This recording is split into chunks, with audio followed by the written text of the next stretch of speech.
The life of Hannah Mills. There are so many different people that have shaped who I am. My family has been the biggest factor in my life. They've sculpted me into the woman I am today. I have a wonderful life full of memories and laughter. There are fun times to remember, ones that are full of goofiness and acting like you're 10 again. But what role did my family play? The most important part. A group of people that make experiences fun and silly and help you through the most serious of times. My mom is the most important part of my life and best friend. She's given me a lot of influence in my life. But I didn't want to focus on just her. I'd rather focus on different views. The men in my life are super important. My brothers have given me an aspect of toughness, love of sports, and my drive to become the best I can be. And my father, the most inspirational man I've ever met.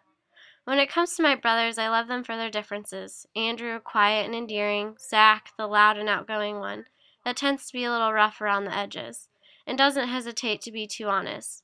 But when adding in my sister-in-law threw us for a turn, she added an adventure and a little more laughter. A laughter that seemed to light up the whole world. Where there brings family, there also brings friends. The peers that I have added for great times, ones that involved much play and have been there from the beginning. They have given me the support to keep up my dancing, helping me be giving me a goofy outlook on life and aiding to laughter that is always there for me at the end of the day. The beginning of my first few years of life leaned toward the views of the 8 stages of Erikson theory, beginning with the thoughts of mistrust and trust. I would say that I came out on the positive side of this. I could always depend on my family to be there whenever I demanded their attention. Wanting all the attention myself, well, I was an attention-seeker little girl.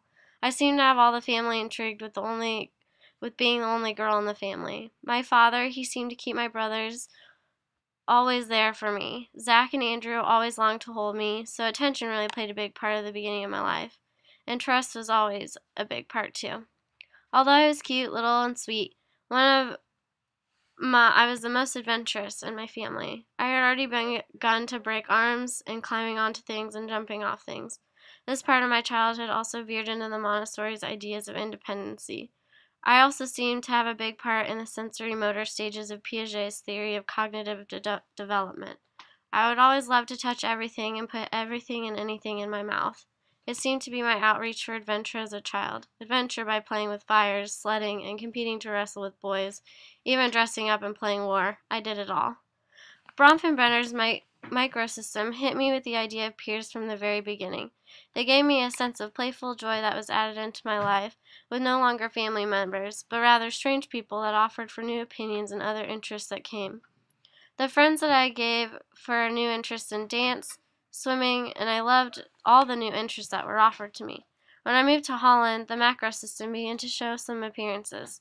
Seeing the wooden shoes, the immense amounts of tulips that seemed to overwhelm the country, and all the traditions that seemed to become incorporated into our life. My cultural views in the microsystem started to expand. I really learned to open up to the cultural views and be able to learn the new customs of different cultures. Going to new schools and learning the language became a new experience for me. This theory really displays my new adventure for new cultures and acceptance of how different they are from such usual American ones. My community of dance and friends began to grow immensely as I continued in the elementary and middle school life. Dewey's outlook of community seems to fit my life during this time. Through soccer and dance, I grew a new developmental community that aided to new friends and new opinions in daily life. I was given the opportunity to build strong community in Miss Ray Ann's dance studio when I took ballet, tap, jazz, and tumbling classes.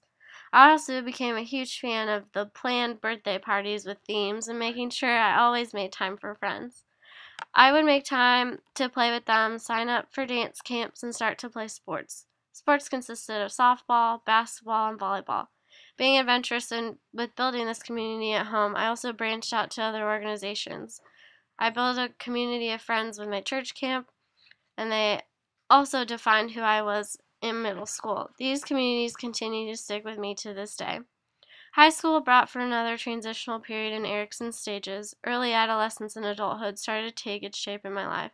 Obviously knew I was goofy, but confusion of who I wanted to be or who to grow into was quite a struggle for me.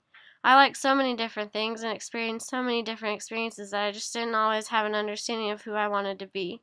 I think the different options at times confused me. I was in musicals and did dance team and I made sure that I could experience everything so I knew that I didn't leave anything out. I also think that relationships and the adolescence part played a huge big role in my life. The theory talks about intimacy and isolation. At times, a relationship with friends, and of course boys, started to begin. Dance and many other simple interactions occurred in my day. These strange interactions added for commitments and newfound meanings of the words of love. Isolation also became a big part of my life in high school.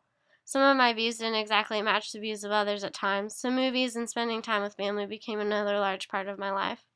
Overall, these views of adolescence added for a new experience within my life, and I really learned so much.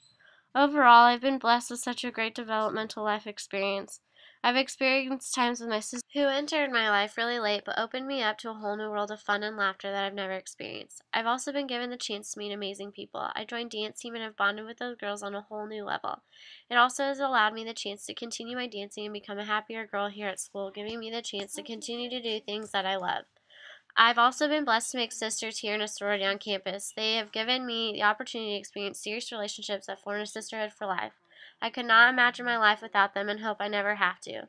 Given this opportunity, I still make sure that my mom, my best friend, remains a big part. She is my rock, and all her opinions still remain the focus of my life. But I've talked too much about myself, and I think it's time that I go. Thanks so much for listening to some of my life and the developmental theory that has caused me to be me today.